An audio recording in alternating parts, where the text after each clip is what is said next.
Hello, everybody. This is the CUDAN Open Lab Seminar on December 6, 2021. And today we are in the second to last session before the vacation over the New Year's. And today we are very happy to welcome Stefano Balietti, who actually will talk about experimental markets for creative productions, peer evaluations, inequality, and competition. And as you can see on his title slide, play is the highest form of research, quote by Albert Einstein. He has some background in game theory. We met first time at Dirk Helbing's lab in Zurich, which is now called the Chair for Computational Social Science. Yeah. And people there did that kind of stuff before that name even existed. And now Stefano is at the Center for European Social Science Research at Mannheim University, and the Alfred Weber Institute for Economics at Heidelberg University, which is just a short train ride down the street. And Stefano also has done publications on quantitative aesthetics and quantification of art, more loosely speaking. And so we very much look forward to the next 2 hours. 40 minutes talks, 80 minutes discussion. So please, Stefano, the stage is yours. Thank you, Max, for the kind introduction. You're free to interrupt me anytime during the talk. We'll see how long it takes, and we have, I think, as Max suggested, we should keep it flexible. So in this intro slides, it's not much about the topic of today, but more about my approach, or better my vision of where I'm trying to achieve in my research. So I'm trying to develop environments online, which are more complex than standard behavioral economics experiments, in which I study some societal features. I will see in a moment what I mean. Max said already where I am. Previously, I was after my PhD in Zurich, where I met Max. I spent some time in the US, as Max did. I tried in other places, and more in Boston and New York. But I moved since a few years back to Europe. Let's start with a painting. Usually where I ask, what painting is this? People don't know it, or maybe in this audience, I get something different. Hieronymus Bosch's Gardens of the Lost. It is Bosch, and it is the Garden of Earthly Delights. Yes. So Bosch was a bit of a mysterious guy. He didn't, for this painting, he didn't leave his interpretation, but commonly critics agree that we go from left to right, we have kind of heaven, and then in the center we have like earth as it is, and then we have a situation of hell if you don't behave. But as a social scientist, or better, a computational social scientist, I rather start from the center. That is where we are now. It is a messy situation with a lot of people, partially overpopulated, partially problems of overfishing in the lake on the background. It's a situation that lacks, so to say, social norms and institutions that would actually decide to which direction we go. So the good institution and social norms could steer our society to the left, so more orderly and clean society, or make it the bad institution, the lack of right social norm can steer it to the right. There is one. This reflection my approach for my research, which is in applied socioeconomic research questions, micro-founded in how individuals interact and make decisions. I try to assume heterogeneous actors, and I try to think about their psychological situation and design or think about feedback loops among the different components of the social system. And the goal in trying to understand social institution, how they can shape preferences, and how this in turn in macro outcomes. There is one important piece that I want to highlight. This is a bit more recent, and it goes into another slide about who is who. Is that, who is this guy? Duncan Watt. Yes, 2 out of 2, very well. So Duncan Watts, he has this nice tweet, which I don't know if he's aware that I'm quoting it, but I am. So he said at the 2 or 3 IC2S2 conferences ago, he said, for 20 years, I thought my job was as a basic scientist, publish papers and throw them over the wall for someone else to apply. I now realize that there's no one on the other side of the wall, just a huge pile of papers that we're all thrown over, right? I think this is a powerful quote and reflects my my inspiration to do research, which is meaningful, as Duncan would say, solution oriented. So try to go for a problem and try to find a possible solution. And we know that our world is currently full of problems, so that's not the difficult part. Finding the solution is more difficult. So here are a few projects which I've worked with or I'm working with, which I think might be useful for also for if you want to spark some discussion after the talk, which is not necessarily about the talk. So I've been back and forth about this topic of consensus formation and social influence, and they have a recent work which is going to appear in PNS soon, in which we try to test a mechanism which could be used to reduce polarization, extreme polarization in the US public. So in this illustration, we see two person opposite political stance, one represented Republican, represented Democrat, and we see they are together besides the rain of news and tweets and posts that can lead us to polarization. They are together because they like some fundamental things that go beyond what is political. So that they maybe like the same music, they like the same food, they like to do the same sport. So now in this experiment, we try to focus on the things that unite people, and we see that when we try to make this more salient, then we are able to reduce polarization in the topic of government redistribution of wealth, also for people who initially have strong opinion about that. So this is an important result, and happy to talk about that in the discussion if you want. Some other topics also related to inequality distribution. We are also trying to design tools to better understand how people reason about wealth distributions. And in this experiment, we have tools. It's kind of crossover of the research which is done usually in computer science and machine learning about the importance of having a fair system which takes into account groups. And here we try to make the group component salient when we have to think about group redistributions. So in this case, it's men, women, we are testing other conditions. And you see in this tool, we try to make apparent the distribution within groups and between groups and so on. These are another things we're happy to talk about. This is concluded research of last year, but I think it's interesting if you also do experiments. This is a framework that try to compute the best parameters for game theoretical experiments, which gives you the highest information gain a priori. So if you use this framework, you are supposed to choose the experimental parameters that allow you to answer your research question with the least amount of replication possible. So because the data is set up to make the distribution of different hypotheses as different as possible, then you can answer your research question about whether it's true or false, your hypothesis with collecting the least amount of data.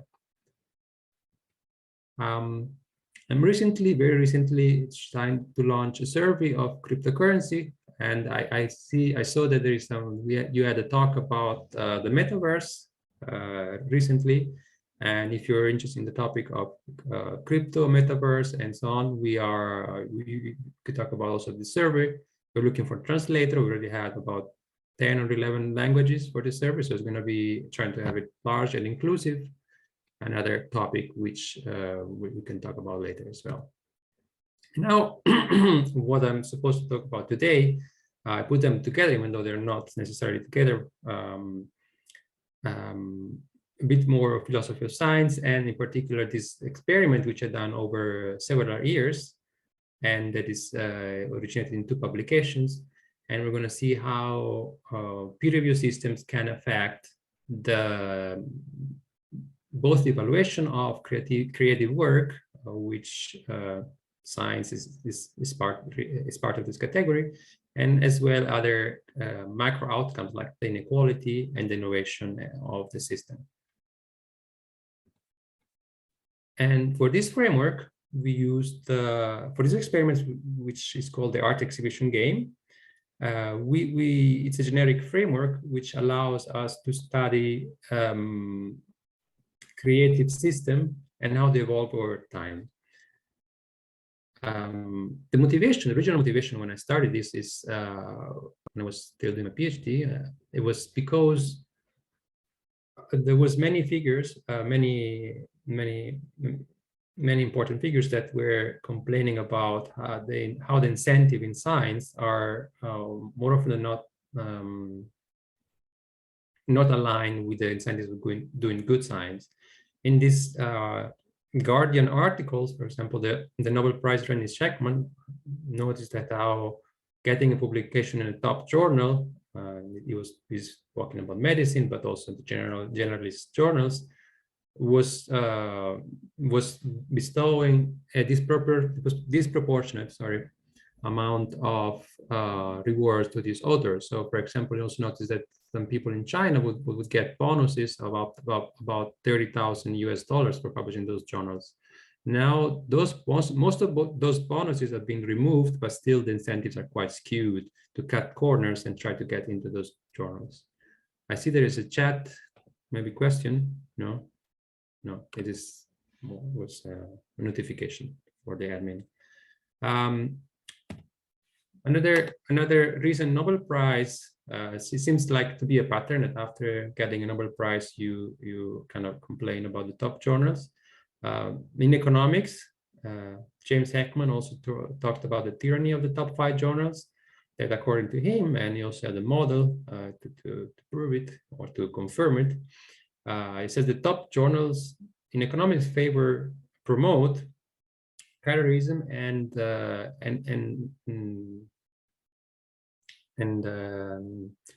instead of creativity of the article, so of the scientists. So it is actually calling for more research outside of this top 5, or that the top 5 change their policy, their review policies. So we cannot really go into a real peer review experiment where we change the policy of the real journals and we change where we publish. So we did our best and tried to create a simplified reward structure for a more generic creative production market.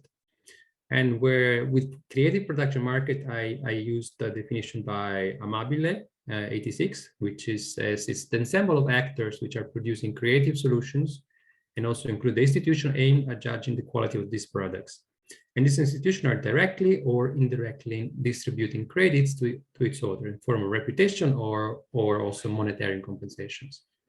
So the first study we did is to try to differentiate between competitive and non-competitive creative production markets. And so we went through these research questions like, does competition promote or discourage innovation through peer review? Does competition increase or reduce mistakes in publication decisions? And does competition influence the fairness of the review process? We based on the literature on the then limited literature on actually it was much more limited than the science of science literature. Now the field is very large and exploded. But we focused trying to mix both psychological and social influence references with what was the peer review simulation of the time. So for this task, we needed some well-defined features to make it somehow meaningful and valid also externally. So we needed a task which needed to be a real effort task, so not an abstract task, and would have let people explore a high-dimensional creative space. So this was number one feature.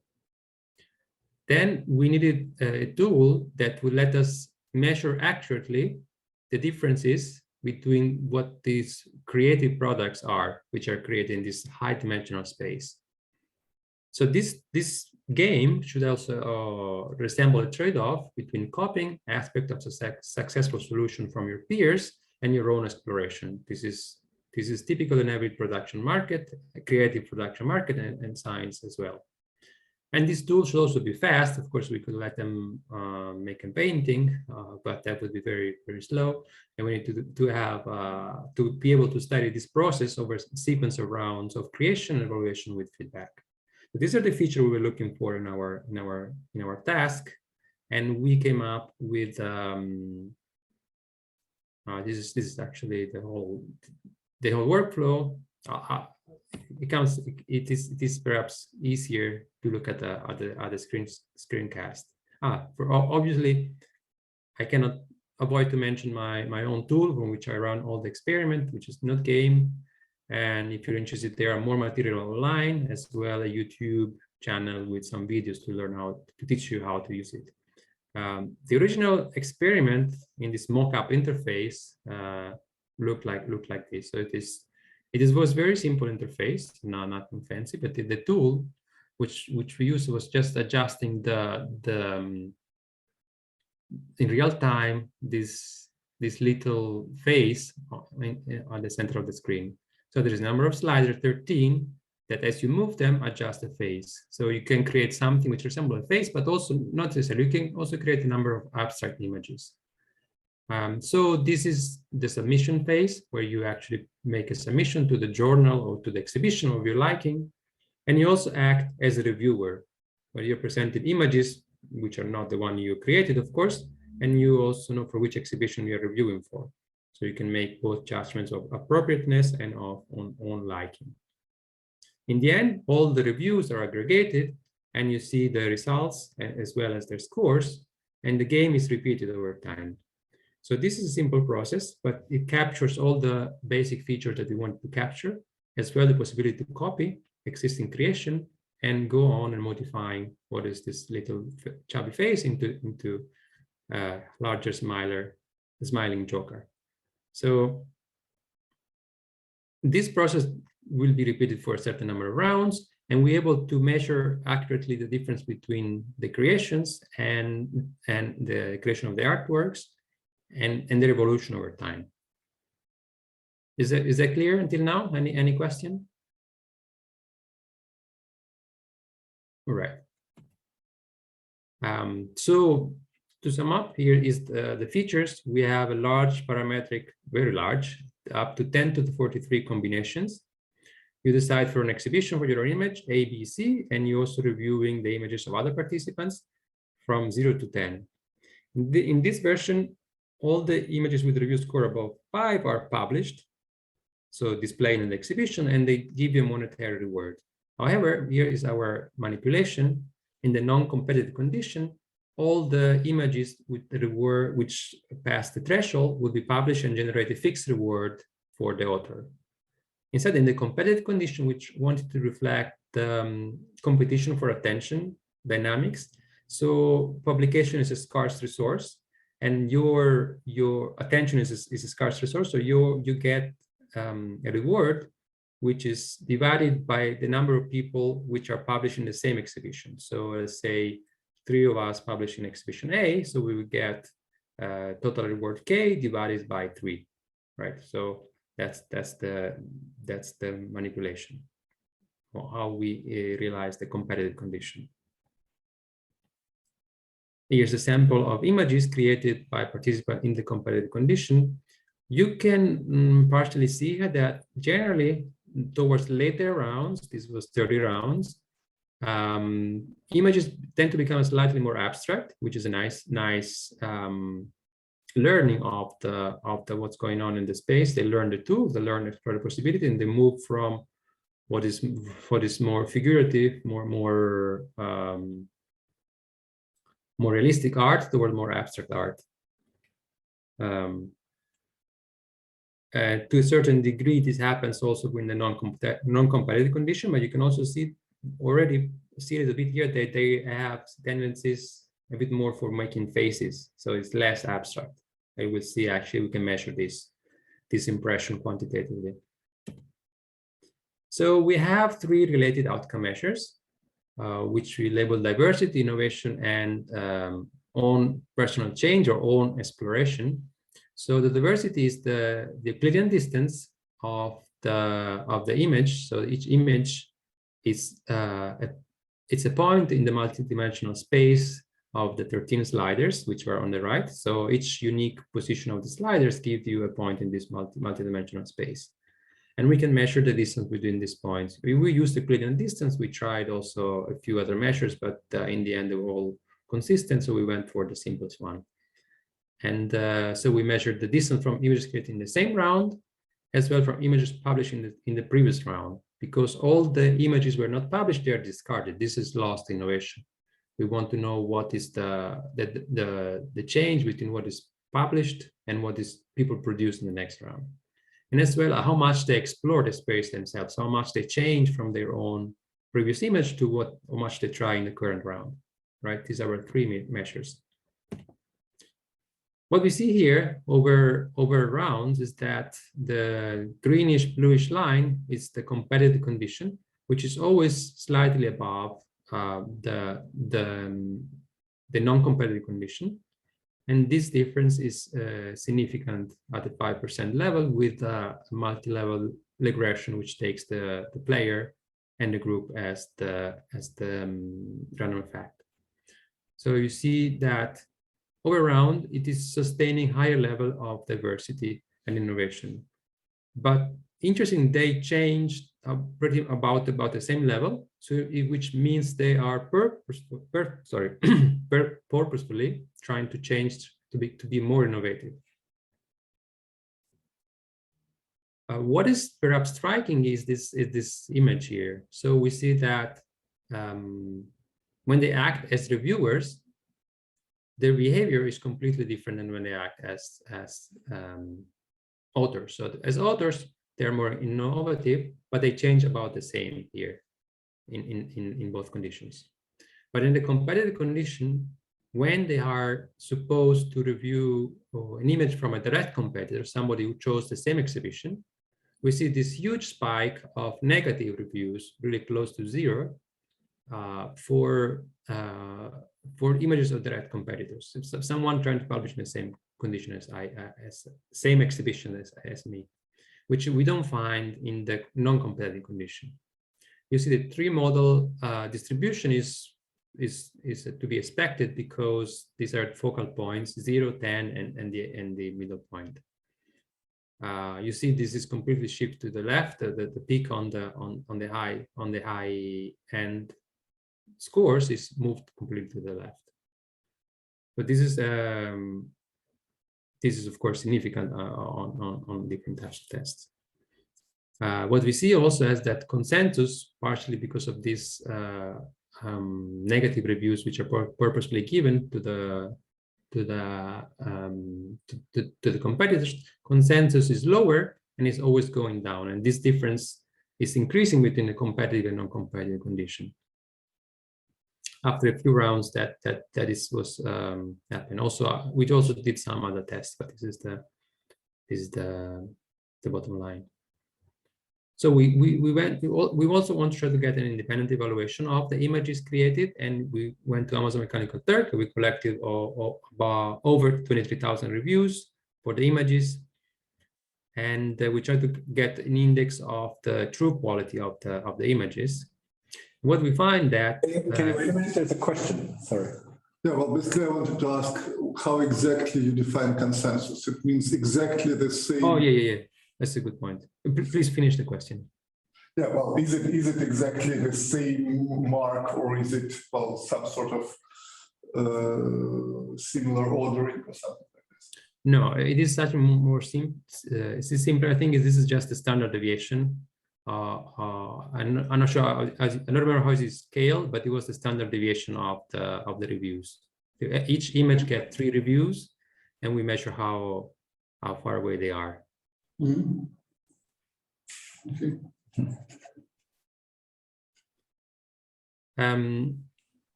So we try to get also at an independent evaluation of the images to see what they look like, and they see that, as we confirmed, that images in the non-competitive condition are labeled as more like a face rather than a competitive one, and also the competitive one are labeled as more abstract.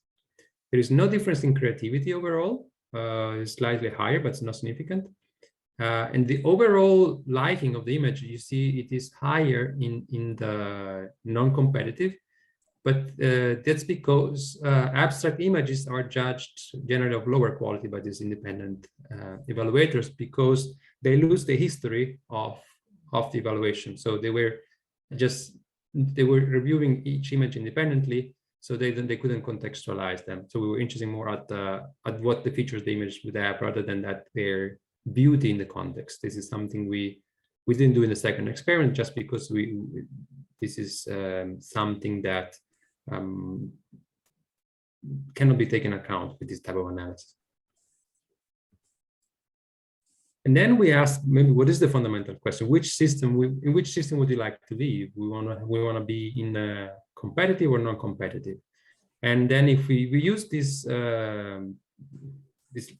as I said, there's limitation with that I just said, but assuming that's an index, unbiased index of liking for an external evaluator, we see that the outcome of the review process in the non-competitive and the competitive world are actually reversed. So in the non-competitive world, we have more. In the competitive world, we have more type 2 errors, while in the non-competitive worlds we have more type 1 errors, which means that in the competitive world, more images of a high quality, according to the external reviewers, got rejected, while in the non-competitive world, more images of low quality were accepted, which were not in the peer review of the game. And interesting, overall, these 2 errors compensate, and we get approximately an equal error rate. And so it is rather a matter of which system we would like to leave if the error rates are actually overall consistent. Should we should we go for a more open, less accurate system, which does not which produce a type 2 errors, or vice versa? That's an open question. And our conclusion of this study is that competition is kind of a double-edged sword on peer review. It increases diversity and innovation, but also reduces the fairness of the reviews and the inter-reviewer agreement. And this is how we stop. But this is, of course, there is many type of competitive system. We tested just one option, and so we wanted to dig deeper on what type of competitive incentives we could implement. And we tested this with another experiment, which was published this year, and we went to test 2 types of competitive system, one which is labeled as flat and one which is labeled as stratified. And I'm going to tell you in a moment what it means. As you can imagine, the flat reward system has again these three exhibitions, but each of these is exactly equal, and it gives you the same amount of points and allows the same amount of people to publish in those. You see, this is still a competitive environment, because the number of available slots is smaller than the number of people who want to publish. So somebody will be rejected regardless. While in the stratified system, we have something which is more similar to our current situation. So we have one top journal which accept only one image. It gives you the highest reward. Then we have a median outlet, which is the same as in the flat, And then we have the lowest output, which accepts most of this submission and gives you the lowest reward. And we try to have this condition so that the expected payoff per round will be the same. So this is very important. Right? Any question here? I think we're no. Yes, maybe in the audience. Any questions? Okay, no, go ahead. All right, cool. Oh, here's some other sample of creative images from this experiment. I like this one in particular. It's a drone. People did this drone that can fly. Very nice. So we tried to analyze the two markets from an holistic perspective. We looked at the creation, some features we looked also in the previous experiment. We tried to look at the level of allocative efficiency, the evaluation of the images, as well as the social structure. So about inequality and the participation into the market. So to learn about how the market shapes the type of art that we create, we ran a random forest classifier, which we trained on 60% of the data, and we had this prediction task. So just taking the features of the images, try to predict to which market is assigned to. So either was it made in the flat or in the stratified market. So with all the data, we get about 80% accuracy, which is not bad. But if we limit the data but round by round, we see that we start in the first 3 rounds from below 70%, and in the last rounds we almost got to the 80% accuracy. So what it means that the more the time it passes, the more the two markets drift apart. So this is really interesting. You see that the market structures changes the way we create the artistic production. And this is a very significant result, and it's significant statistically, or significant in a more general meaning. So as in this system, we had no difference, no statistical. The difference in innovation is not large. It is significant with the p-test, only in the second part of the game, but this is not the appropriate test. If we use the appropriate test, which would be, in my opinion, a linear mixed model, the difference is not significant. So we have similar level of innovation across the two systems, even if they are drifting in their artistic trajectory. So we try to use to understand, is quality higher in the stratified market?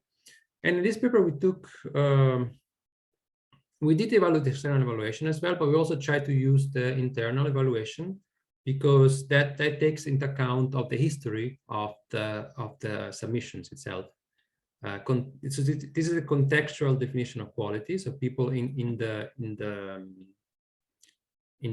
experiment, how they rated those images, which is also subtracted from some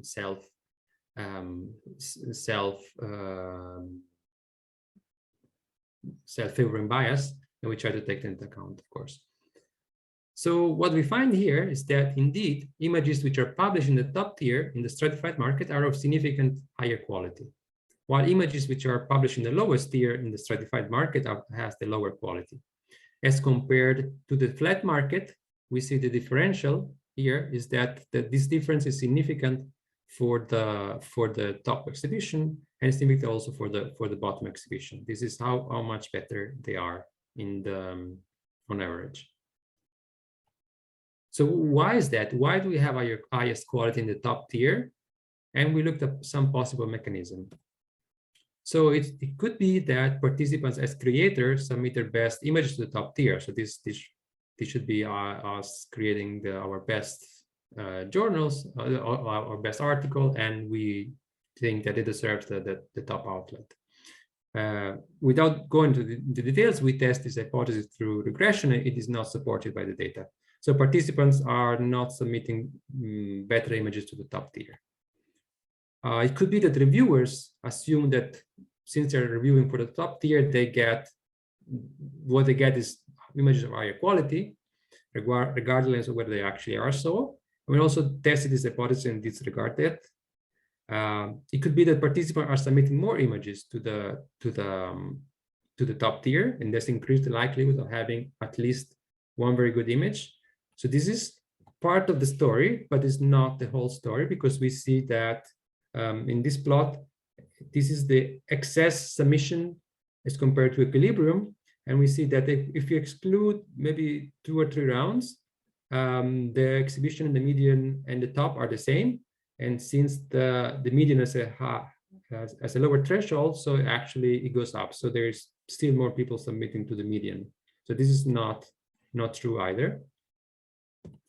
And then we tested this last hypothesis. So if we take into account all the image published in each exhibition, a stratified market, indeed the top tier has the best ratings. But that is so because it's just chafing the number of published images. It gets a good pool of submissions and just takes the best one. So this is rather a mechanical sorting mechanism that is achieved this highest quality. If we just take the best images published in the median outlet, that is not significantly better or worse than the top image published in the top outlet.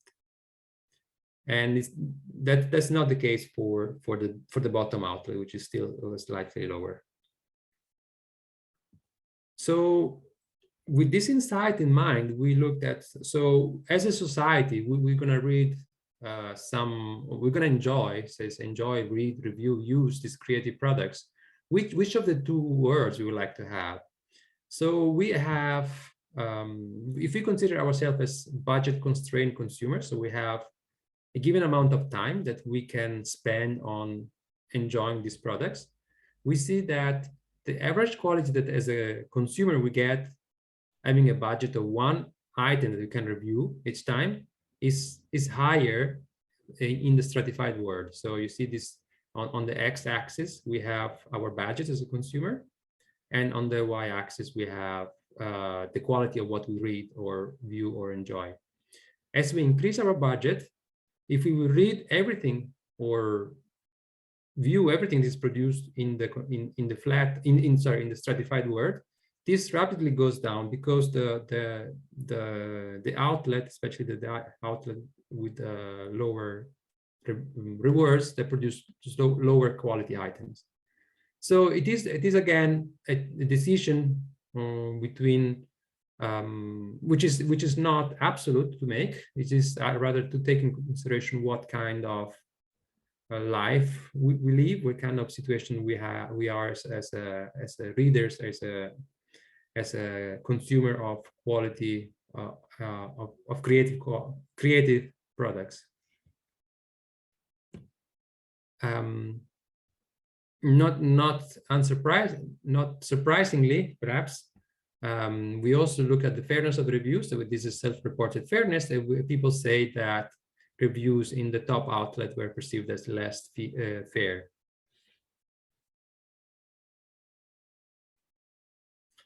An important measure of the system is the level of inequality it generates. So we see that, so the difference is significant. They both are level of inequality. It's not very high in these 2 systems, which is defined by the constraint of our game. So we just look at the relative, so the relative difference. So the stratified world has a higher level of inequality. And you can see that the distribution of earnings is shifted to the left, but it also has a long tail of few people that got much more of that. So a few people might get a lot more, and the majority gets a lower average payoff than in the flat market, right? This has implication on the type of people who decide to stay in the market and to leave the market. And we'll see that in a moment. First, I want to tell you also a bit more about what might generate this type of inequality. We see that people who submit to a given exhibition, either the top, the bottom of the median, they tend to stick to that exhibition much more than in the flat market. There is no reason there's no particular reason to stick to an exhibition, a flat market, because they're all the same, unless you assume that your exhibition has some particular features that developed and you want to be part of that exhibition. And we see that sorting, so how often you submit to the same exhibition, is statistically significantly correlated with the Gini index. So each dot here is a session or experiment, and we see that the blue dots are generally higher inequality, as well as a higher level of sorting.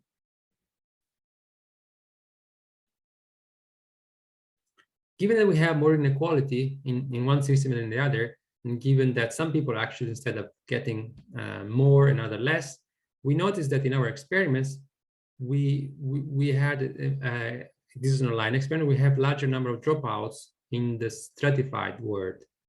So this can be a problem if this correlates with other features, but they are the people who are dropping out in the stratified world, they are all equal to those who stay, beside for one characteristics. They have the same talent, they have the same gender and so on. There's no difference in other demographic characteristics. The other difference is they're earning less. So this is potentially a problem if you apply to this. The level of inequality is relatively small in this system if you compare to what is in the real world. This tells us that people with equal talent will actually be discouraged to be in a stratified world and leave the system, even though they would be equally good as those who stay. It's just the way it is organized that it doesn't let them give you the opportunity to stay. This you can think about trained PhD students that leave academia for other fields or similar situation in other artistic fields. Okay, so this is I'm concluded. So sorry, I had many slides, many results. So I hope if you have other question, I'm happy to offer clarification. But this is the summary. We saw that the stratified market structure can shape the production style, achieve slightly higher, marginally higher level of innovation, but it's not statistically significant. Enables to have higher quality publication in the top tier, but the system is overall performing worse. So it depends if you want to have a sorting, or rather, if you look at the sorting or if you look at the global production, that difference the type of policy you want to implement. Also, the stratified market structure increase stronger inequalities, increase inequality level, and reduce participation, inducing higher level of quitting in the system from less talented participants. And this concludes the presentation, and I hope it was interesting, and I thank you for your attention, and I'm looking forward to questions and discussion with you. Thank you so much. Thank you very much. So let's thank the speaker. So there's the typical, obviously, Zoom silent applause with hands going up on the multi-user screen. I see lots of clapping hands. Thank you very much. This was great. I have one question. You also announced something about Paul Feierabend, which let's make this the first question. How about Paul Feierabend? I didn't understand it. Sorry, I couldn't hear. I said you also announced something about Paul Feierabend at the beginning. Like, let me start this being the first question. So what's the relationship to Paul Feierabend? What's the relationship? I'm becoming old. I don't know. What? There was a slide at the very beginning. Where you mentioned Paul Feierabend as a maybe I'm sorry, we should take other questions first, okay? Wait, I don't remember that, so that's why I was okay. Don't worry. Sorry, I didn't want to derail it right at the beginning. Any questions from the audience? Oh, I can ask one if nobody's. Okay, go ahead. Well.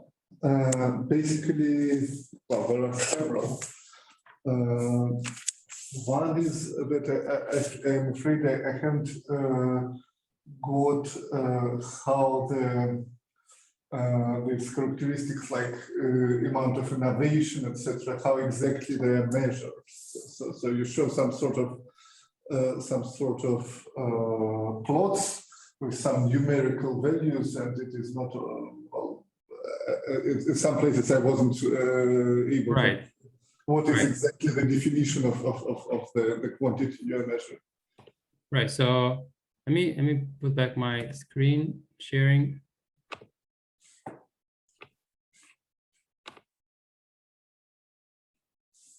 And I'm gonna go back to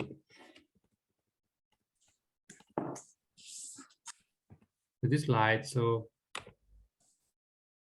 I assume you can see my screen, and you can see that yes. the image is created by each image is created by unique position of all the sliders, right? Yes. But this image is uniquely identified by the position of the sliders. So I take this position of the sliders, do the proper normalization of the sliders range, which differ, and then I do the Euclidean distance between one image and another image. So this is not a perfect measure, but it is we tested a few also more complex, and we ended up choosing this one. So, and then we have our three. No, this is not my presentation. This is my presentation. And then we have three. We have basically you have a 12 or 14 dimensional space, right? So yes, exactly. Okay. I see. So innovation is basically measured compared to the immediately previous round. Correct. Okay, I see. And then yes, that sort of answers my question. And then there was one more thing which I guess maybe I was it was difficult for me to understand. When you said you had 4 hypotheses of how the distribution of how good high quality drawings end up in the best exhibition, and you sort of excluded 3 of them, and there was the 4th, and I'm not sure I completely understood how you did it, and what is the hypothesis which wins. I don't get it. Is this the slides you were referring to? No. There was a slide which mentioned 4 different possibilities, like people submitting more to one of the journals, or those slides. Oh yeah, sure. Yeah, this one. Yeah. So this we did it through regression analysis. So we checked. So each image has its own. We tested with the review that it got in the game, and as well as the review that it got through the independent evaluators on MTurk. And we checked whether I think this was a logistic regression that had was equal with a dummy variable equal to 1 if it was choosing the top outlet, or 0 otherwise, and it was not statistically significant. So, and for the second one, participants as reviewers, I was assuming this was the same, just reversed for as a reviewer. If it was, I think that I don't remember the exact specification of this one, but this is all done through statistical analysis, and we always use the linear mixed models method with the participant and session as random effect, so the group of people in the same session. And well, maybe it is my poor English. What is exactly the word chafing means? I feel like the meaning of the last sentence is escaping. This one. Yes. So this plot explains a little bit. So we have our if we look at so we compared the publications in the top institution with the publications in the other institutions, and there is this is perhaps not a fair comparison because the top institution, the top tier, only accept one publication versus the other one have more. So we repeat the comparison, taking the top publication in each of these institutions. So even though the median institution would accept two publications, it would take only the one with the highest score. And then we repeated our analysis. In this case, we see that the advantage of the top tier compared to the top publication, the top publication in the median tier disappears. So there's no difference in quality between the two if you consider only the very I got it now. Yes, I sort of haven't understood that the top journal publishes only one paper in your game. That makes perfect sense. Right. Well, this is not true for the bottom one. The bottom one is still slightly of lower quality, even if we consider the very top in the lowest one. And let me mention that my observations about the quality of papers in the real journals is exactly the same. Yeah. That top level papers of medium level journals and top level papers of top level journals are essentially the same quality.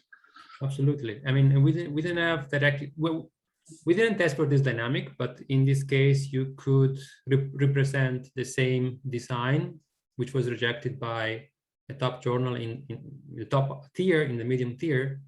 I don't think people could do that, but they tend to change quite a bit between rounds.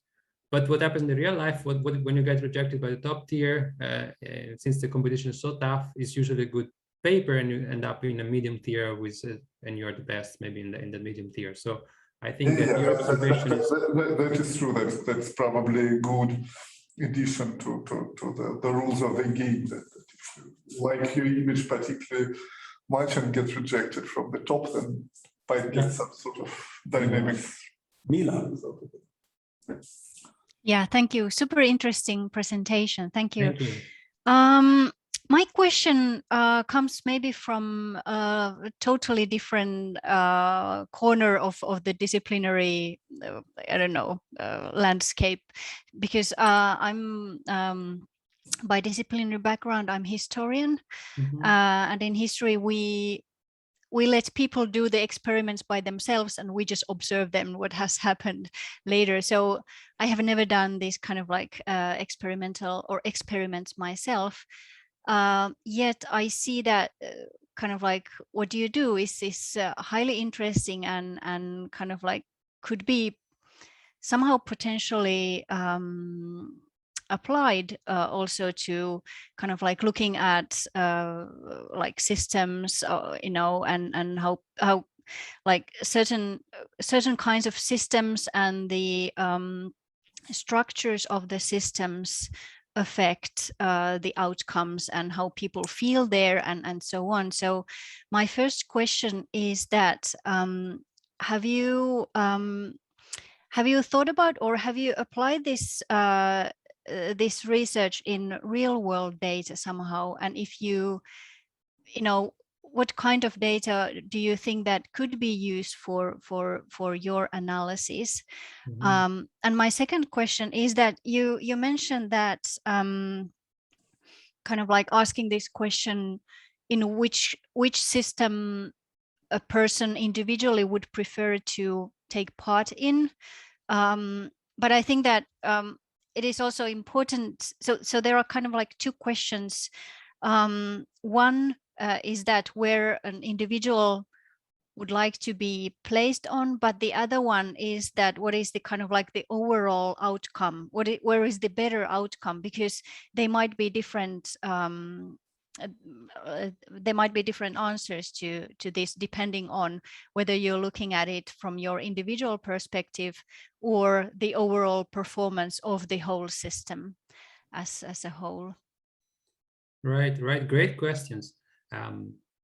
Let's start from the last one.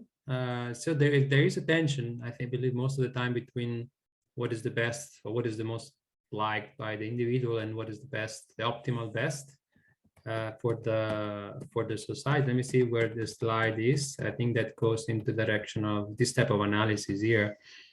that we did here. So in this situation, it's not even clear what is the best for the society. So which society do we have? We have a super busy society, right? We cannot read more than one paper per unit of time, per month, per year, I don't know. Then we're better off as a society in a stratified world, because we use the sorting, the efficiency of the sorting of the stratified system to get the best knowledge possible from just reading one paper, even though the system generates a lot of low quality results as compared to the flat system. One type of answer that this type of experiment cannot give, because it is limited in time, is that what if there is a nonlinear effect like maybe this changes over time, even though this line is pretty flat. So if this experiment would be repeated for a much longer time interval, that's what we should see to give this type of answer. And I believe also that we asked participants how much they enjoyed the playing in each of the two words. And surprisingly, we got exactly the same average of likings. There was I think it was a 0 to 10 scale. How much did you like it from 0 to 10? And it was for both exactly, really exactly to the first decimal average. So that's interesting. Of course, that does not have the answer of people who drop out of the game, which I don't think they like it that much. But for those who stayed until the end, they had the same liking. And this is exactly the type of question I like to try to get, which are difficult and would require to have an experiment running for a long amount of time to give a decisive answer. For the first question, is this okay? This answer for the second one? Sure. Ah, sorry. Well, just tell me if you want more on this. For the first question, I think it's also a difficult question. What kind of real-world data would you go for?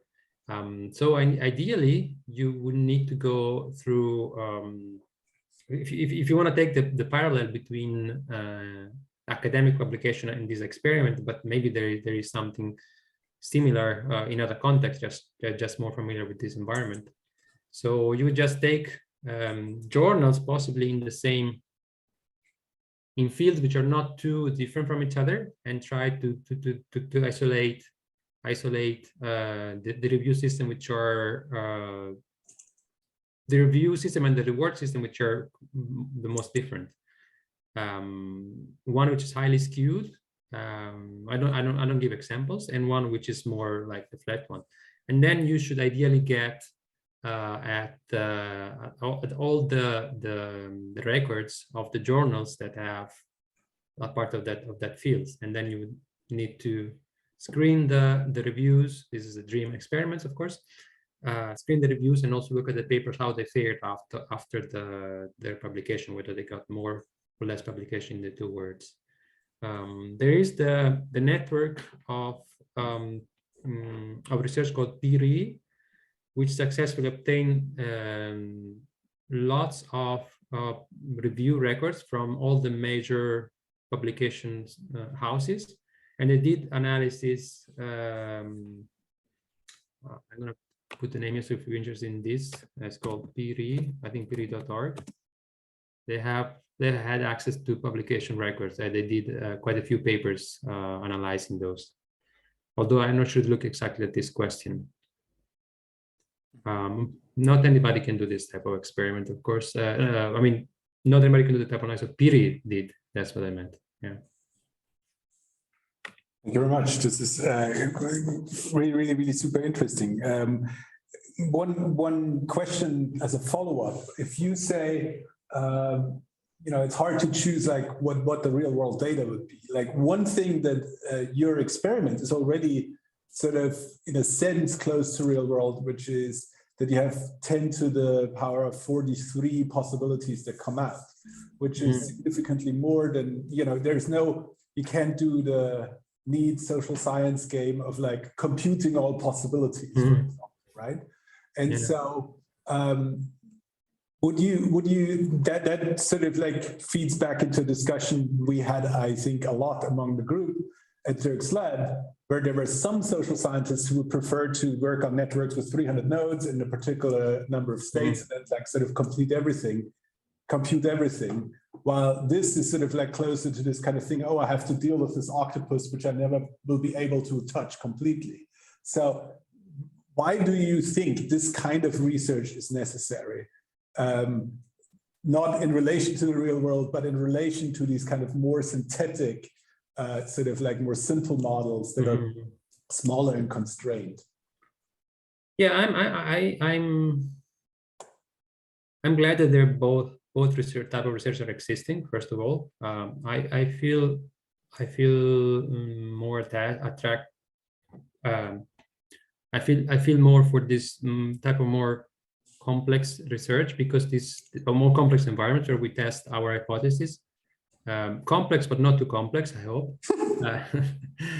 because we are one step closer towards having higher external validity and to have, I think more meaningful answer if we want to try to solve real world problems. And that's what I think also, if you want to do research on social network platform, we should have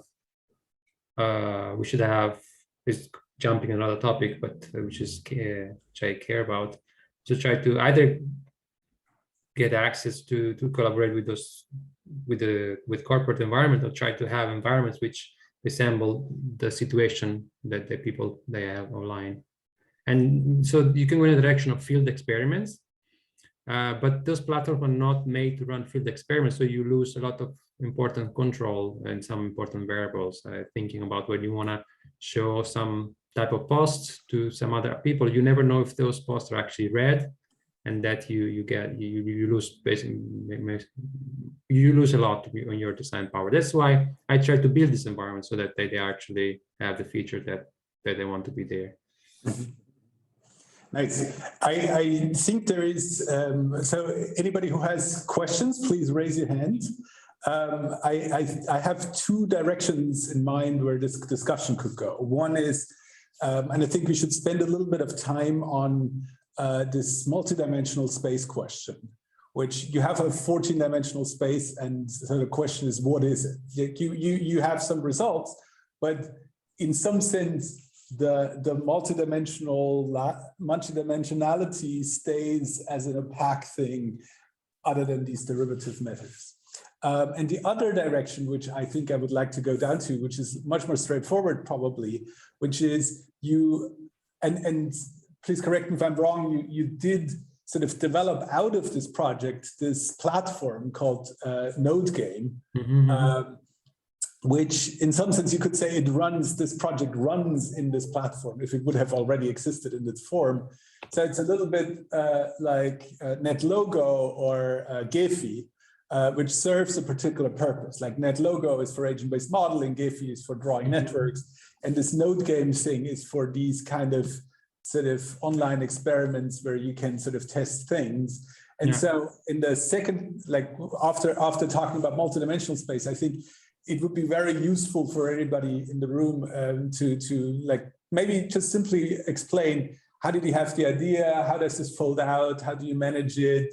How do you build a user community? How does it work? And stuff like that. Which is a very interesting thing. Yeah, so you know, when I started this project was a long time ago, and there was online research, but there was no modern framework to run this type of research, and so I had to do it by scratch. And this is something I enjoy programming, so there was no issue. So I created this framework out of the need of running this experiment, and it evolved naturally, but not without pain, in the sense that it's not, as you can imagine, it's not a work that is rewarded in academia. So creating frameworks, even if it gets popular, that's one publication that you have, and you can do an update, but you work on that constantly, and it takes a lot of time, which you could do other publications, right? So from that point of view, there is a trade-off, which I wasn't aware, I did not consider when I started. So, but consider that I like programming, I'm happy I took this road. So I could have done, I guess, many more papers if I'd done different type of research rather than developing the framework. So this framework is now there, available for anybody to use. There is documentation of the API and how to run it. There is not the only framework available now to run experiments online. When I started, what was the only framework? Now there are several more. As compared to the others, I think this is a more general and more flexible, so it gives you the possibility of running complex experiments like the one I do. Other frameworks, mostly for behavioral economics experiments, are more constrained. They're also a bit easier to use, depending on what you're looking for. So running that's getting about how to get the community involved. This is something I'm also learning. So I'm not sure I'm the best to do this. So I can tell you that that's almost another full-time job if you want to do it right. So in case you have the resources, you might want to hire somebody to just do the community, taking care of the community building, even part-time. So this is something I would consider now. So what do? You need to, so this is, I'm also telling about things I learned, which I haven't done it because I didn't have time. So, so you have to keep it. You have to have a good product, of course. But even that, you need to try to keep the community engaged, and people do that nowadays by either having a podcast or a blog, which is updated most of the time, and use like a Discord or Telegram channel where we have chats. People want to chat. They don't want to have email exchange, which still exists. Then what else? I mean, you need to keep an eye on the space and try to promote it. The way I promote it is by doing my own research and by try to have collaboration with other researchers that do great research.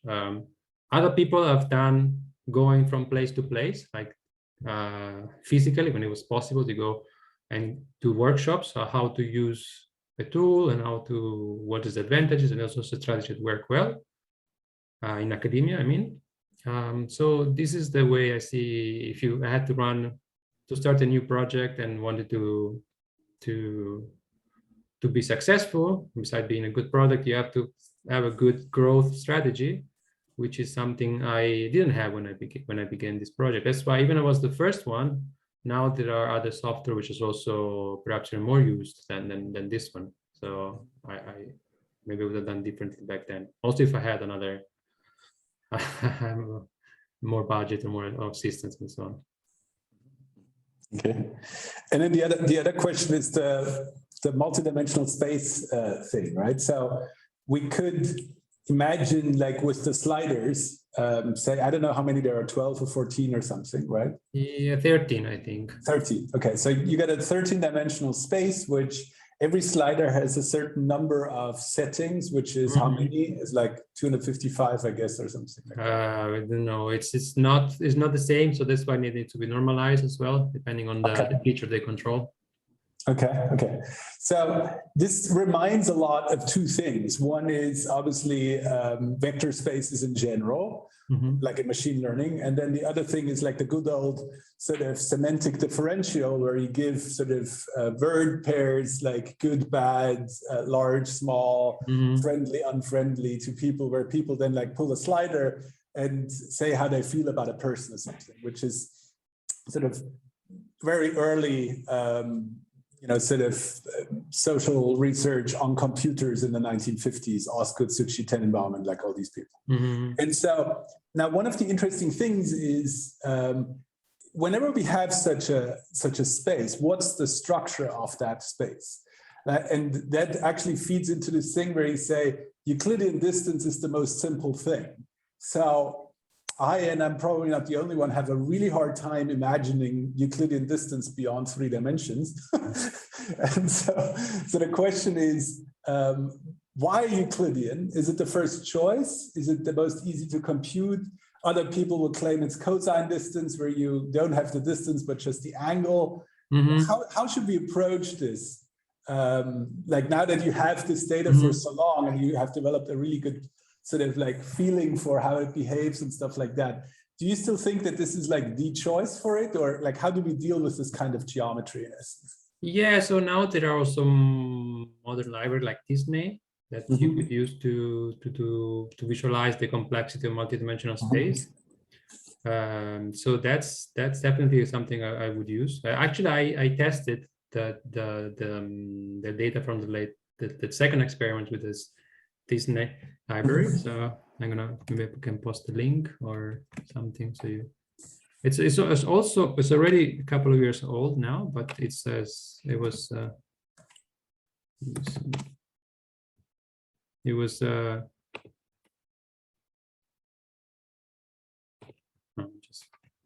just post the first link I got here. You put it in the chat, right? Yes.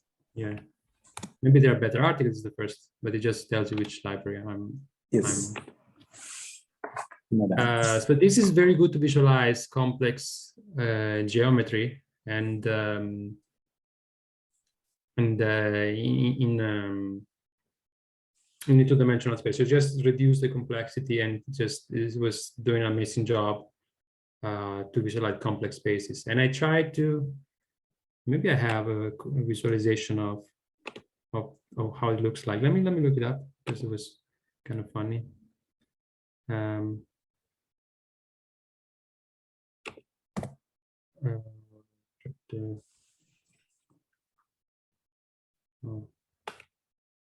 You want to share the screen, or is it? I'm still looking for it. Okay. Let me see if I able to relocate it quickly.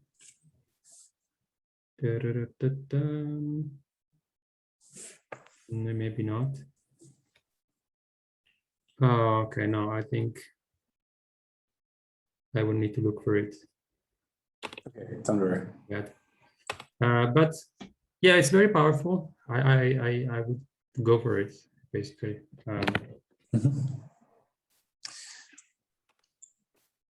Yeah, I got one other question, which is like, so how about like your data sort of lends itself as a benchmark? Have you been approached by people to, you know, sort of asking for, do you publish the data of your experiment in raw form so one can compare it to, say, other? Oh yeah, let me see what I published.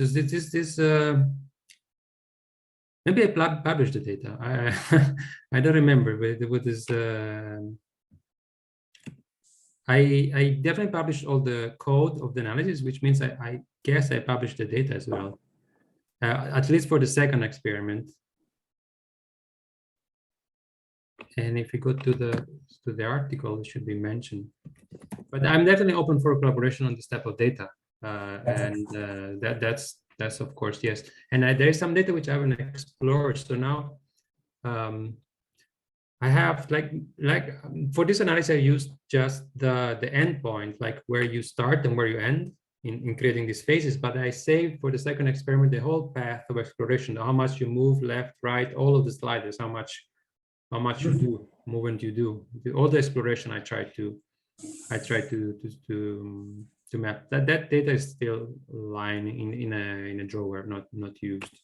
So this means you can actually look at selection not only in the competitive case, but also in the flat case, because what's going on there is a kind of selection. Like there is like you explore, and at some point when you hit the button, you have done a selection. Yes. Okay. Did you ever look at this stuff through an evolutionary lens? So why don't you use the word selection, variation, and evolution? A little bit early on, where I didn't proceed on that line of analysis. You mean like can you?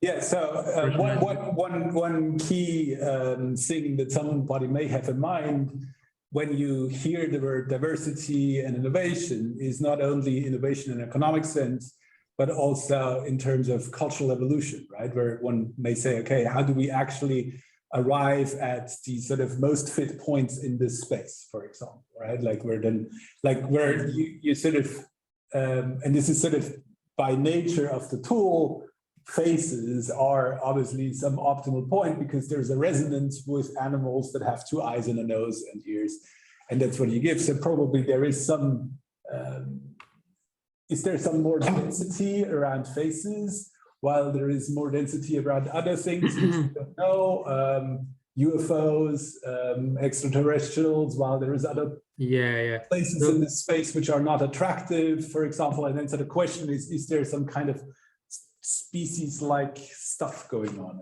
if that makes sense? Yeah, so what we did as a matter of cultural evolution is two things. So we did this analysis, which I mentioned in the presentation. So how are the styles of the two markets evolving? So we know this analysis tells us that the styles are diverging because the classifier is improving with the same amount of data, but at later rounds. So the styles are more different. It doesn't tell us exactly what are the differences. And for that, we use we use this, I don't have the slides, but we use the same measurement we did for the first experiment. We asked them how much of a face they are versus how much abstract they are, creativity, and how overall, how much you like them. And it was not a clear-cut result, as in this case. They were, the images were more abstract, but not significantly so. And the other one are more faces, but not significantly so. So there was something else which was not immediately in these two categories. It would require significant more analysis to find out exactly what it was. And how is abstract defined? Is it somebody who looked at it and decided it is abstract, or is it some automatic procedure too? This is human deciding whether they're abstract or not. I know some position of the sliders which are more likely to create abstract images, so I could also verify that, but I had the human, so I went to the human version. Okay, and do you have any, well, basically I would presume that, well, if you put sliders at random, you get something bad as a result. If I do what? If you just generate an image with absolutely random positions. Oh, yeah, you don't get much. So probably. Let me say something, because that I think is helpful to what you're trying to get at. So the basic the basic tool is a modification of what a statistical tool called Chernow faces. So the baseline is face. Chernow face is a statistical tool that used to display multidimensional data using features of the face, because the human brain is particularly apt to analyze faces, to recognize differences in faces. So we kind of reverse that. So instead of starting with the data and we want to display faces, we went from faces or Chernow faces, which are modified, and we want to look at what kind of data are generating those faces. So we reverse that process. That's what we did. Yeah, and probably it is possible to look at the set of pictures you experimentally observe that people draw and try to, for example, measure what is the dimension, the true dimensionality of the data set. So it is probably less than 13. So you have, in principle, 13 parameters, but in reality, people are effectively using less of them. No, actually, they're using all of them. Yeah, well, they're using them in a correlated way. So right. the resulting.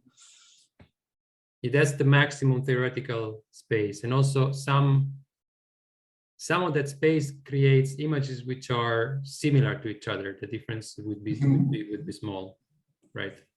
Yeah, and I wanted just a separate thing, just mention that if we still have time, I would like to ask a couple of questions about the polarization paper you mentioned in the very beginning. Right. Yeah, sure. So should we continue with that, or is there other people who have questions regarding what we just talked about? Mila, you're smiling. No, well, I was actually very curious about this node game as such. So, but now I think that in the end, if we have time, it would be really nice if you could just show how it works and kind of like basic features. But let's go first with the other questions. And okay, so this polarization paper, I think, is sort of something completely different, but maybe should we spend the last 10 minutes on the polarization paper or something, or 15, or maybe we should do this node game thing first because it's within the context of this paper, I think. In general, I'm not wondering. There's a lot of silence in the room, which is not because your talk is uninspiring, but it's so different from what we're doing. Like what we do is we look at large data sets and try to make sense of patterns. And ironically, now we have hired computer scientists, linguists, and physicists to make sense of the generating process and stuff like that. But and then we do this on a qualitative to quantitative spectrum. And this kind of experiment is sort of something which is very usual in computational social science, but is not very usual in the place and in the corner of the universe in which we're operating. And I see Viyuna lift her hand. I think where she's coming from, that is more usual in essence. So maybe Viyuna, you wanna chip in on this? I'm not sure how much chipping in, but so I have worked a little bit with behavioral economics, mostly related to creativity. And in there, was back in Australia, we also were asking people to draw and measuring creativity, but the drawing tasks, differently from other sort of game experiment which they did on computer, the drawing they always did on paper. So we did count a couple of things like being able to generate as many different images, let's say using 2 circles that everyone is given as being creative. But because the results that they were giving us were on pen and paper, we never could measure as precisely as you can with the computer algorithm exactly what the deviations were. So I think it's such an incredible tool to use, and I'm not sure if you are allowing for the use of this tool for other projects. But yeah, I think it would be so useful because for us, we couldn't figure it out. So we did pen and paper. Yeah. Oh, to two things. So the code of the experiment is available. And you could play the experiment online, but I just noticed that that game is not up. So I'll show where it will be as soon as I put it back there. But the code is still available on the publication. On the latest publication, there inside the text there is a link to where you can get the code. And as soon as I have some time, I'll put it back where it's supposed to be, the game. So I'm going to share my screen. Sorry. Share screen. Share this one. Okay. So on the Node Game website, there is this demo button here. Then launches this app that contains some of the game which I ran or people has run. And it was used to have this art exhibition game, but I noticed today it's now there somehow during the update to the latest version. It fell through. So there would be the game available here, and each game which is here has a link to the code. So you can go here and check out the code of the game, and you can use it and install it on your machine and try it out. So that game is available, and you can definitely use it for your own research, with or without my collaboration. That's absolutely optional. Yes. And yeah, that is great. I will share it with my colleagues. I think it's fascinating. But I actually had a different question. I was wondering, because in the beginning you contextualize your research as, of course, being about academics producing papers. And then you continue to measure it through these experiments of, I'm assuming, just general public making these drawings, which, well, happens rather quickly and perhaps not in a work environment, etc. Now, I'm wondering how I guess, how the mechanism of generalizing your findings back into the academic context of, for some people working for years on projects based on, millions of euros of funding in there and producing those papers, really how closely we can tie those two contexts. Yes, so that's a great question. I also wanted to finish something about your first question, that there is another researcher, which I know that they did an experiment with pen and paper recently and had a camera taking pictures and did something in between what I did and what you did. So we try to analyze a bit quantitatively the pen and paper as well. And I can try to look it up. So that's one of the things. So to your question now, how much does my experiment the insight from my experiment can be generalized to the academic context? So in the first publication, I have a very nicely written paragraph. I'm very proud of that paragraph, where I tried to defend the design to why it is valuable. So I cannot say it as well as I did in there, but these are the main points. So our experiments, of course, is a simplified version of what the peer review system is, but I think we capture, as I outlined in one of the early slides, the main features of trade-off between copying others and having your own solution, large multidimensional space, and we have allowed for quick evaluation of the product within the time frame. Then there is the question whether the type of creativity that we have in art is the same to the type of creativity we have in science. And to that extent, I cite a few researchers, among which the most important is the J.K. Simonton, which done a lot of work on studying creativity across different fields. And one of these main conclusions, I'm going to type his name here, and I want to first double check how it is spelled, Simonton. So you can, it's from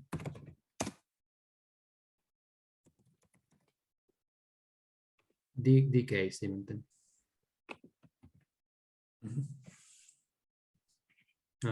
He's a quite prolific researcher himself.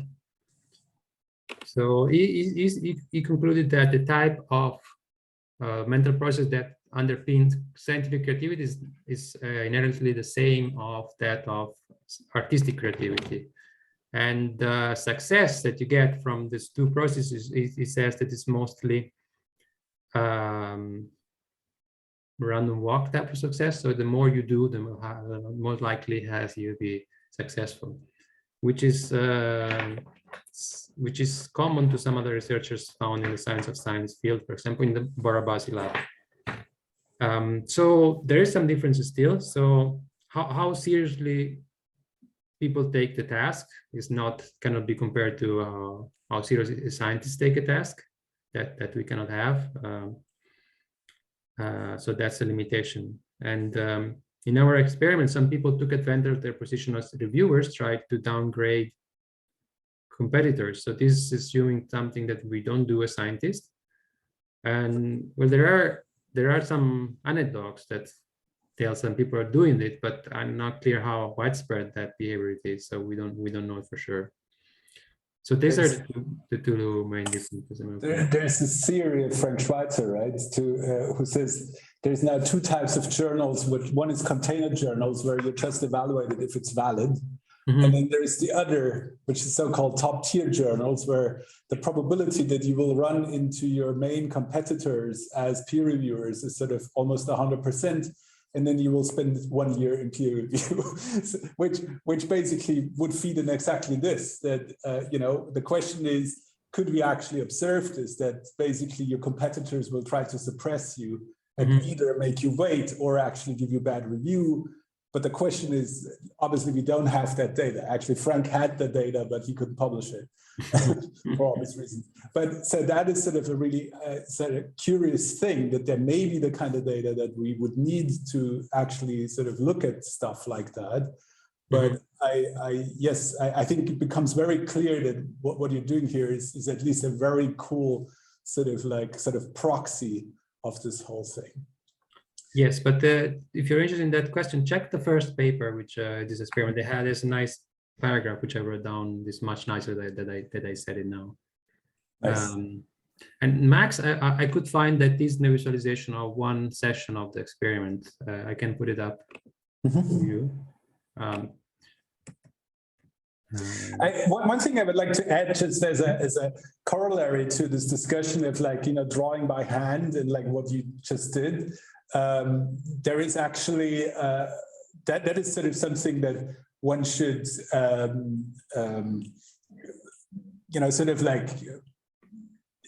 keep in mind, the sort of possibility space in hand drawing, between a piece of paper, even a small piece of paper, a pencil, your hand, and your brain is significantly larger than the number of atoms in the universe.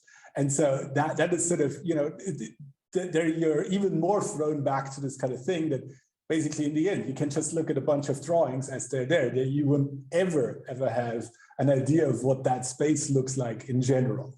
That's just not working. While in your case, you could still at least, I mean, this is still a crazy number, 10 to the order of 43. You could still at least sort of maybe have a better assumption of what is even possible with this space, right? So that's a kind of crazy kind of thought. But yeah. I mean, the next thing well, now with the help of machine learning, one could do this experiment with completely freehand drawings and try to get at the same analysis I did. That would be an evolution of this type of experiment. So I haven't looked into this direction though. But what we can do with machine learning is do this. I'm going to show the Disney. Share screen. So now we have number of points on the screen. Each point is the drawing of the same individual over 12 rounds, I believe. And this is reducing the 13 slider position into two-dimensional space. And we see how they move this person into two-dimensional space, whether they become more similar or less similar. How many of those do you actually have? Many of what? How many drawings do you have in total in the end? Across the two experiments, if you 30, maybe a couple of thousand, I don't know, 2,000, 3,000, I don't know. Not a huge number. Okay. But each of these is a lot of data inside. We should return to the questions that were there. So you would like to, can you give us a little demo of Node Game? All right. Yeah. It's great. The wiki? Well. Okay, so you go to nodegame.org and you can follow there's an install page, tells you how to install it. We see the PowerPoint stuff. All right, yeah, I'm sharing not sharing the whole screen. I'm sharing the window. Just a second. Oh, my daughter came.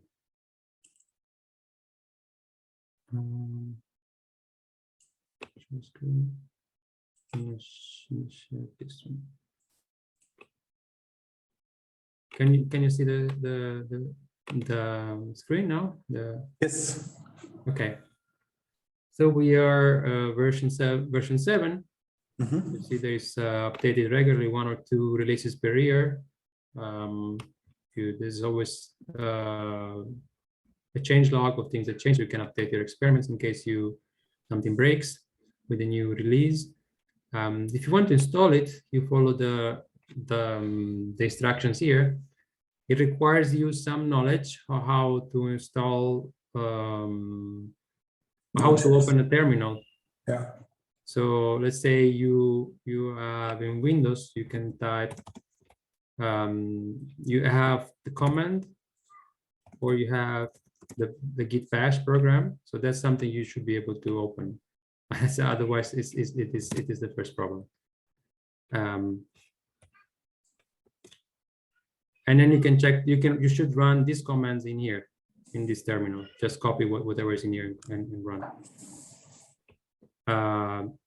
Download the installer, and you run this command in the window there.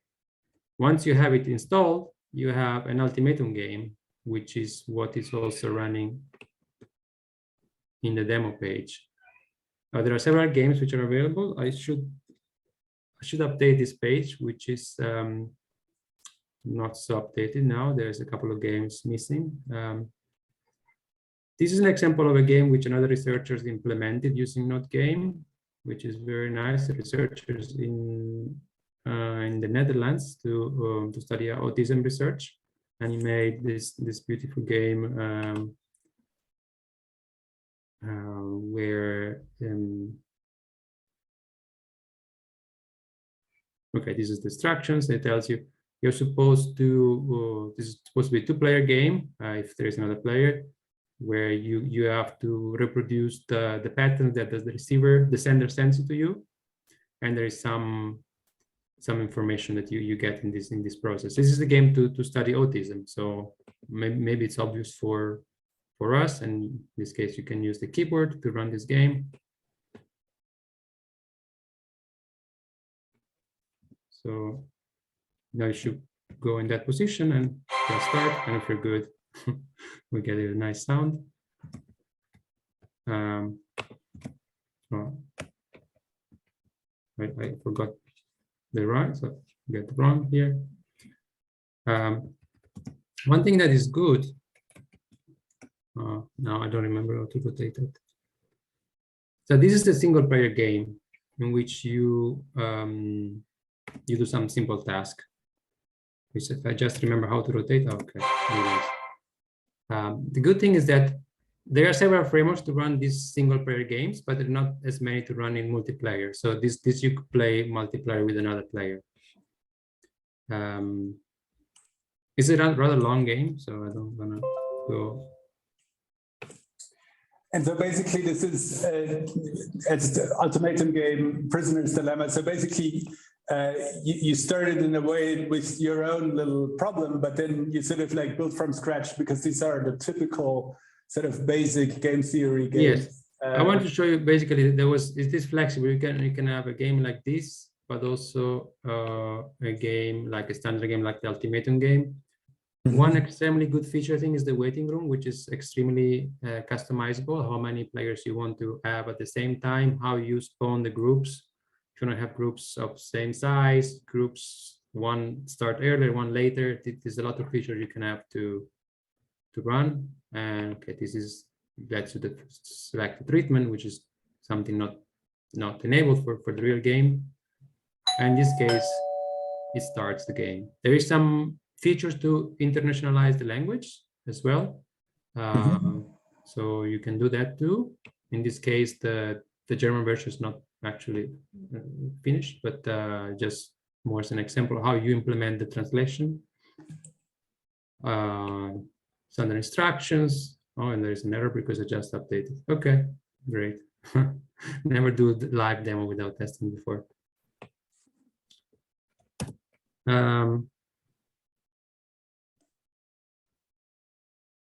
I see. You don't need to solve it right now. No, I won't. But just play around and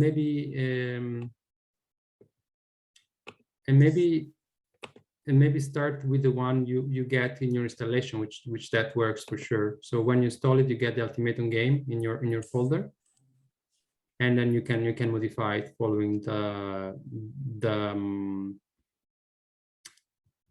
the instruction there. One thing that people are using more and more is to run surveys.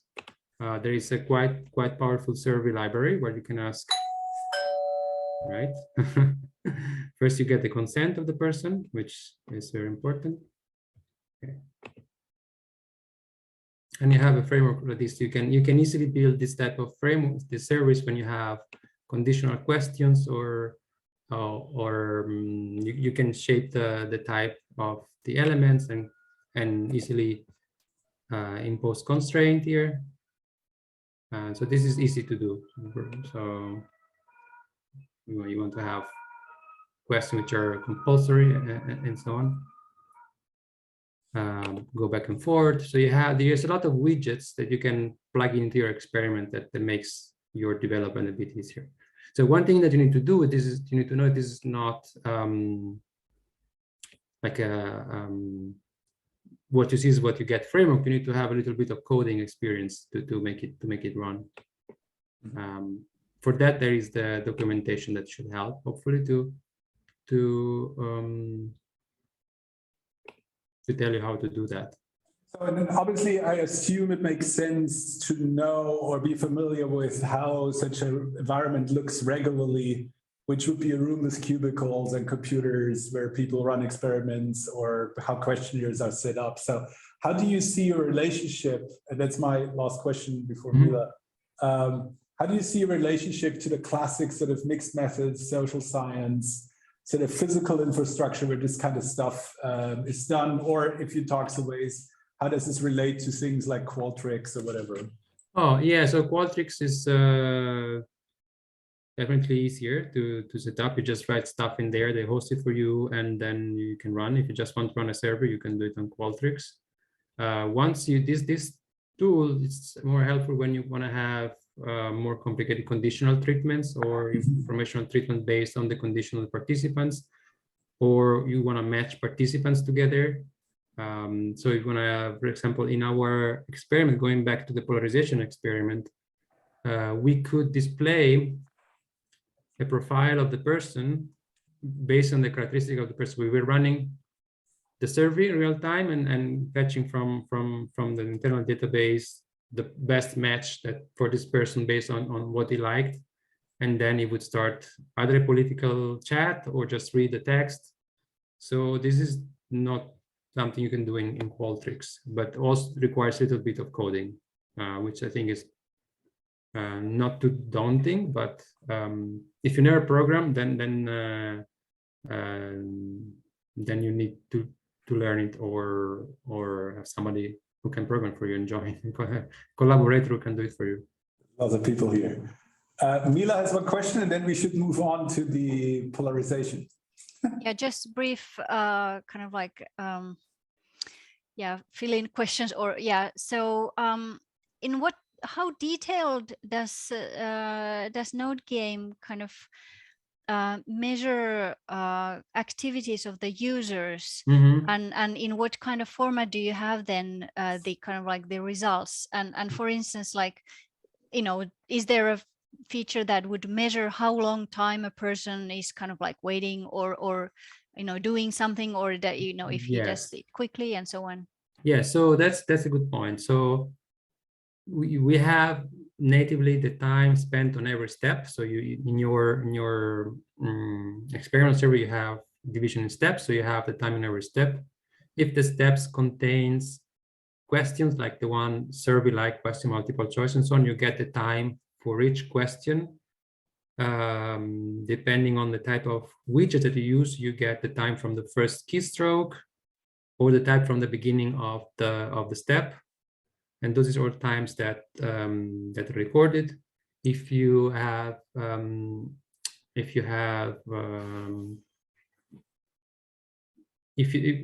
can enable, for example, if the person opens a new tab while it's doing an experiment, you can check that. What else? So if there's a quiz and then the person tries multiple times, and you get the number of attempts that the person has done it.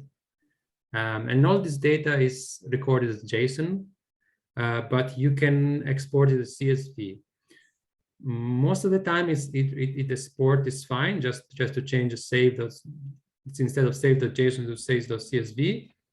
But sometimes you need to adjust a little bit if your data is particularly nested. So if you have nested object JSON within JSON, maybe you need to write a small function that tells you how the CSV should look like. And that is also happens if you have the data which might be different from participant for participants. The first participant has answered 10 questions because of the survey design. The second answered 15 because he answered yes and he opened a new conditional block. So you should be able to end the situation if the default Sport or CSV does not do it properly. Or is there anything you're interested in to be recorded in particular? Not any concrete ideas, or I just I'm just curious about how this functions. Yeah, cool. No, and if you have other specific question or general question after the talk, just reach out. That I'll be glad to help you with that. Mar Khanat has a question. Hi, very interesting talk. You mentioned something about the crypto, some paper you're preparing. What can you elaborate about that? Yeah, I can say a little bit about that, but not too much because this is recorded, right? So this is happy to chat more afterwards. So we're preparing a large crypto survey of crypto users, but not only. People generally are either crypto user or investors in general, or also people just curious about crypto. And this is both a behavioral survey as well as a more traditional survey. We hope to get it really broad success in this, and for that we're trying to go through influencers and general public. So we will not be incentivized. Well, we'll be incentivized in sense to get a nice NFT in the end, and but that's the only thing. So happy to chat more about that separately. We are working in analyzing the NFT. Yeah. With Andres in CUDAN. There's another fellow here who is not here because there's some other commitment today.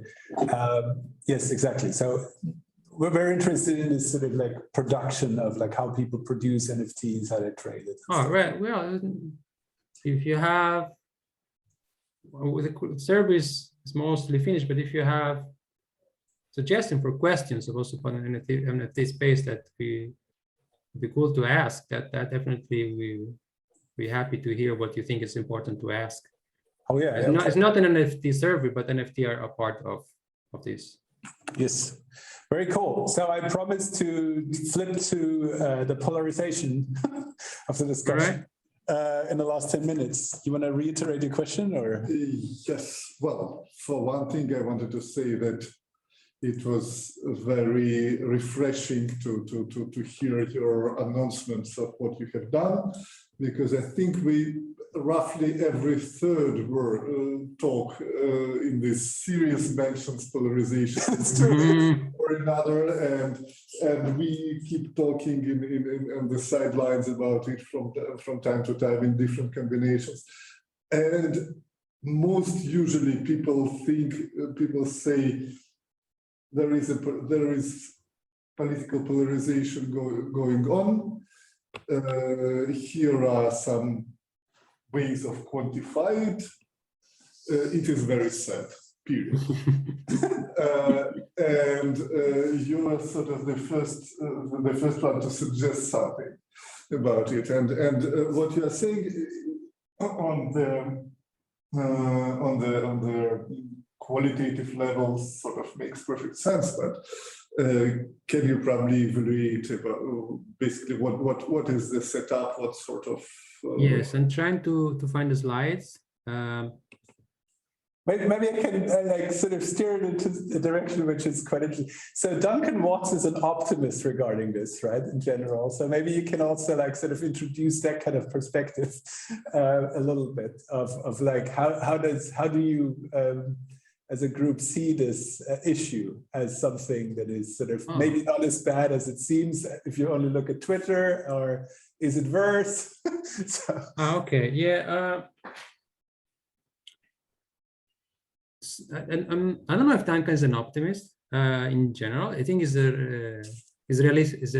quite realistic, and he has maybe more positive views of social media than other people have. Mhm. But the general thing, I think, what we perhaps we agree on this point is that so there are two types of polarization. I've probably heard that in all your talks. Polarization, one is the affective polarization, and one is the issue polarization. And the affective polarization is the way we perceive other people or the parties to be far apart in the issue position, and how we relate to people of their opposite political stance. So it could be that we are not nice to each other, and we think that we actually disagree, but in fact our position is not so far apart.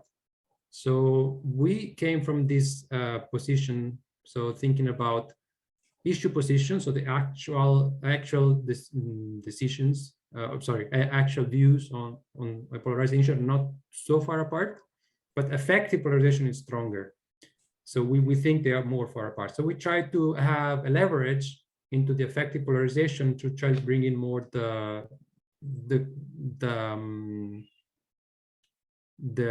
issue position. We're not so far apart. To do that, we try to reduce the cues of partisan motivated reasoning. So we try to think about what unites us besides what divides us. And I'm going to share my screen again to quickly show a couple of slides without going through the whole talk.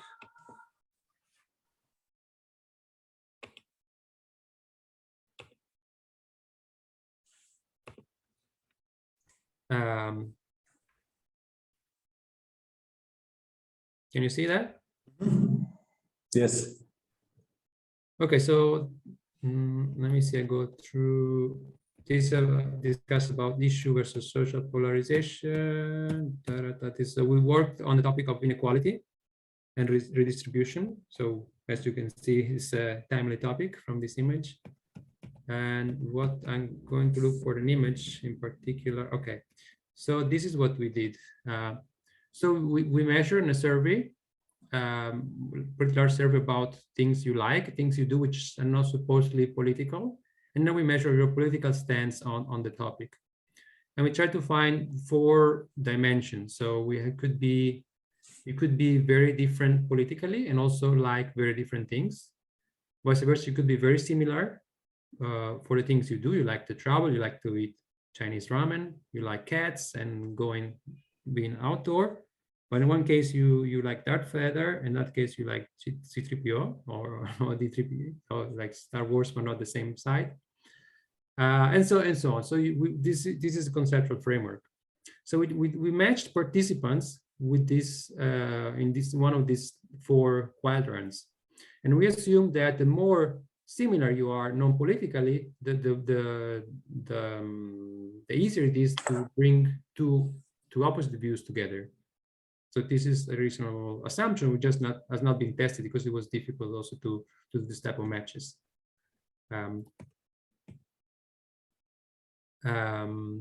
So in our experiment, we had people write small essay about redistribution in the form of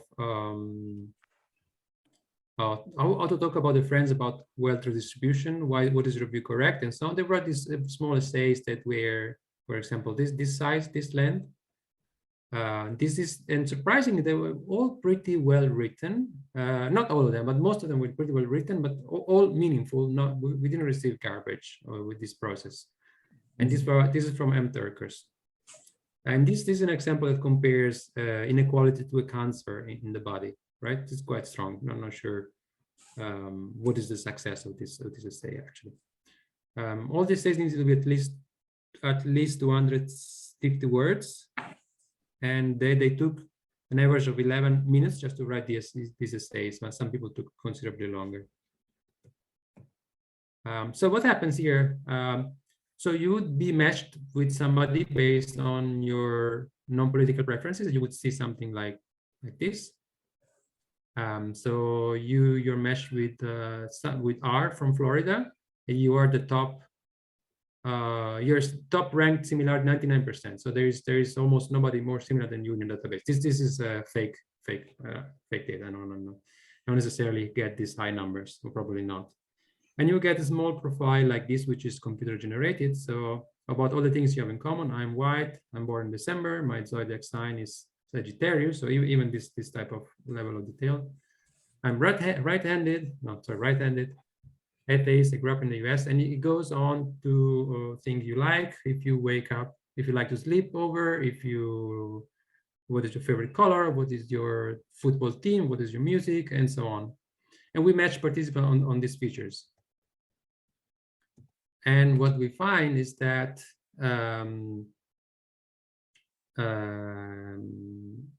so we get, so let me take another picture, which I like more. See, this is more important. What we get is that the closer you feel to somebody, which is the x-axis, and you can imagine that the more similar you are, the closer you feel to that person, that the more likely you are to update your stance in the direction of your match. So if you're very close, you feel very close to a participant, you have, say, level 6 or 7 even, then the update of your own stance goes into the direction of your match. So how do you see that? So positive values on the y-axis means you become more in favor of redistribution. Negative values will become more against redistribution. So you see, if you are a red line, you are somebody who is initially against redistribution.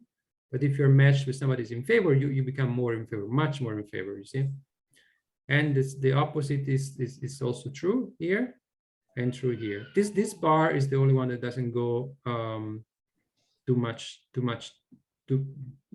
down. So it means that if you're initially against, you're matched with somebody who's also against, you will become too much more against. But for the other three conditions, they are all significantly and strong. And so this is the key result, without entering into too many details that we do. Maybe you can ask me a question, and I can give you, since it's already the end. I didn't want to put much meat on the table. Thank you very much. Good sizzle intro into this kind of work.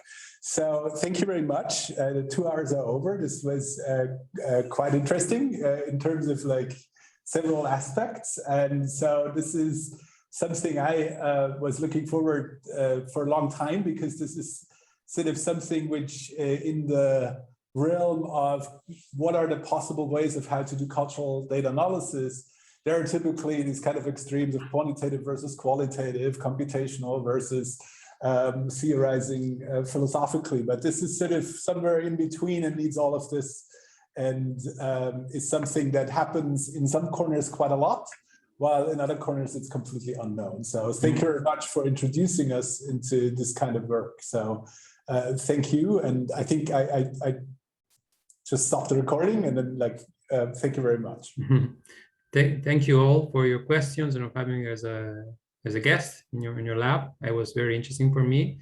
And as I said, if you have follow-up question on any of the things that I showed and on I didn't show, just get in touch with me. We can talk more about this.